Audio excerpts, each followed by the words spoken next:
MPs were warned that the Europea court will have the ability to veto any Brexit deal struck between Britain and the European Union. Giving evidence to the cross-party committee overseeing the EU withdrawal bill, Sir Conrad said any agreement that is made between the EU and Parliament is subject to challenge in the European Court of Justice on the subject of powers of the parties who have made that agreement. The Commission and the people negotiating on behalf of the EU are faced with this problem. They can't just do what they think is good.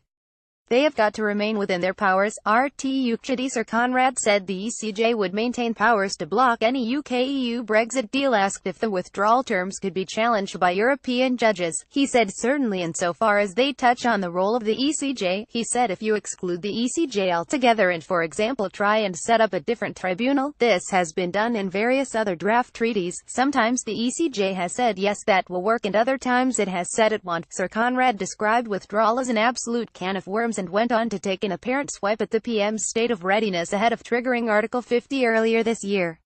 The ECJ is an extremely inflammatory issue for Tory Brexiteers who see supremacy to British courts as one of the key benefits of leaving the European Union, and the apparent concession has sparked fears of fresh splits within the Conservative Party.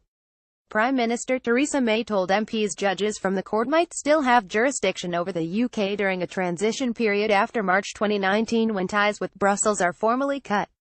Mrs May said it was highly unlikely new rules would be brought in during an implementation period that the UK had not already agreed to before leaving, but she refused to rule out the prospect of accepting new rules fast-tracked onto the EU statute book during the prospective two-year transition.